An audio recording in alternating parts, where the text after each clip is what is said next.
Carl Jung spent years talking to entities of his imagination, documenting that in books like the Red Book. He made that a visionary practice and had illuminating conversations with specters of his own imagination. But of course, he also believed that there was a collective element to those. And so you might say that, well, to the degree, for example, that we're each inhabited by dark impulses, we might say, well, we're each prey to the same demonic forces. That's one way of thinking about it. And they're the same, and they're transpersonal, and they exist to some degree cross-culturally, and they span time. And so these creatures of imagination can have histories and can inhabit us in some real sense, and they can do that collectively. And then, so that complicates things tremendously.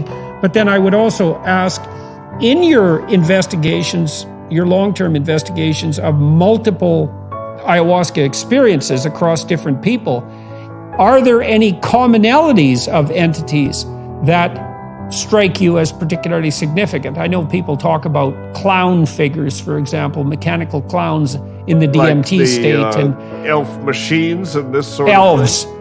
Yeah, exactly. The elf Elves. machines. And of course, that's complicated too, because once one person starts talking about it, that might increase the probability that other people would experience it. But have you seen commonalities of entity experience that would suggest something, the existence of something that is at least transpersonal, even though it might also still be subjective, whatever that means in such a context? Yes. I have, and I think this exists in these shamanic traditions, and the ayahuasca is a particularly good example of that. You know, and again, I have not seen anything that convinces me. I mean, I'm basically a Jungian, you know, so I believe in the collective unconscious as this, it's a good model, this transpersonal realm of shared archetypes and all that, and then there's the individual unconscious. I haven't seen anything in the reports of the psychonauts that would not fit into that model, that says, oh, well, this doesn't really fit, this is outside that model, and so that model's not valid. I haven't seen that. I think that it is. I think basically these entities, they are experienced as real, but they come from the collective unconscious. And if you look at the ayahuasca traditions, and there is an interesting book here that's very illustrative of this, which many people know about. It's the book that. You're familiar with the artist Pablo Amaringo, the visionary Peruvian artist. He and Luis Eduardo Luna wrote a book. He painted his visions, right? He remembered all his visions in perfect detail, painted these visions.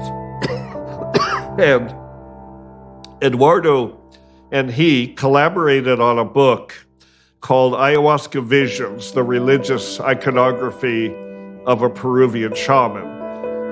It's still in print.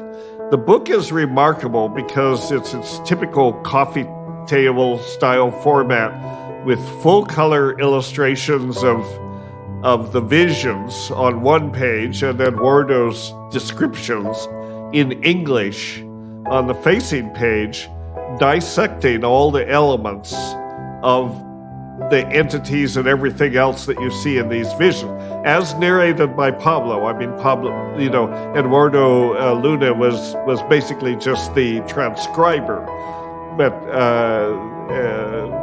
Pablo described in great detail, dissected each one of these paintings, and there are about, I guess, 20 or so of these paintings in this book. And it's basically a course in vegetalismo. It's talking about vegetalismo, this practice, which is really an amalgam of many indigenous traditions and kind of mushed together into a mestizo tradition. But he describes these entities. They all have names, they have a particular appearance, and the plants, the animals, even there are UFOs, there are all kinds of things in these visions. Pablo describes every one of them, and any ayahuasquero in training, apprenticing under Pablo or any of these traditional ayahuasqueros, they're gonna see these things. This is a cultural context. They're gonna see these things, and what they see is gonna be similar. So it's sort of like Terence's, self-transforming elf machines. Terence says that, he has a huge voice in the meme sphere. Pretty soon everybody's seeing self-transforming elf machines. People, that's what people see. Well, you could imagine, the brain is obviously an organ that can produce personalities, because it produces our personalities. And it seems to me that it's highly probable that the way that we organize information is in the form of personality. So, and I certainly got a fair bit of this from thinking about Jung's work. If you're inhabited by a rage state, which I think is a good way of thinking about it, you might think, well, what form does the anger take? And the answer is, well, it has a personality. You might act like enraged people that you've seen in movies. You might act like enraged people that you've seen in your life. The rage has a goal, which is the crushing of the opponent, let's say, and it has perceptions and it has action patterns. It's a personality. And you could conceptualize the rage spirit as Ares, the god of war, and that would be a perfectly reasonable way of looking at it. And it could be that all of our micro perceptions and all of our macro perceptions, for that matter, have the intrinsic form of personality, and that's partly what we encounter when we dream. And so I was thinking too, that as the gods, if the gods are aggregates of micro personalities, that might be one way of thinking about it. They're micro personalities that are aggregated within societies across time, and then can be apprehended collectively to some degree. As you move towards a monotheistic vision of the world, what you're moving toward is the ultimate aggregation of all these socially modified micro-personalities into one conceptual scheme. And that would parallel that hierarchy of cognition and conception that, well, we already discussed that people like Friston are working on. And so it isn't that surprising, I suppose, if you think about it that way, if the brain is a personality-producing machine, so to speak, that there are certain states that you can encounter under the influence of chemical alteration where you encounter those personalities, even those that have some degree of autonomy. Rage has some degree of autonomy, and so does lust, and so does thirst, and so does hunger. They're not exactly you. They're forces or personalities, which is a more accurate way of thinking about it, that you can fall prey to. And so why can't that occur in a more complex manner? Well, I think it can. This totally fits within the Jungian model, that within the collective unconscious there are these I forget the exact term that he used, but these complexes, almost like autonomous personalities, and multiple personality disorder is a recognized thing.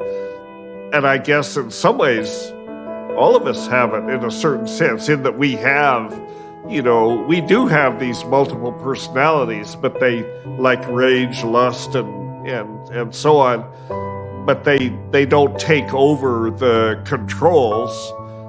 Most of the time they're suppressed to a certain degree, but they're always there, and they're influencing whoever it is in the cabin, at the bridge that's running the thing. And in pathology, they can take over, and then you've got a problem. Well, they do with Tourette's syndrome. They do with Tourette's. They do with obsessive compulsive disorder. Exactly. And you can think about the relationship between these motivational states like rage or anxiety, let's say, that are transpersonal in that everyone experiences them. We know that with the psychedelic experience, that set is very important, and that if someone is in a negative emotional state or situation that elicits fear and, let's say, rage, and then they embark upon a psychedelic experience, that particular state can be magnified beyond belief. And so that's a good way to have a hellish experience. And so, we do have to remember, and I know, of course, you do, that the psychedelic experiences that we're talking about are ritualized so that an absolutely dreadful outcome is less probable. But you might say if it was just done randomly, it could easily be the magnification of a state of terror or a state of rage as the magnification as a state of enlightenment or bliss. Right. So this is the importance of the ritual context. This is exactly that. What these traditions have grown around is the idea that there needs to be an appropriate set and setting. There needs to be an appropriate set, the most important variable, certainly. And, I sometimes say in my talks, I say ayahuasca is a liquid. Ayahuasca will fill any vessel you create for it.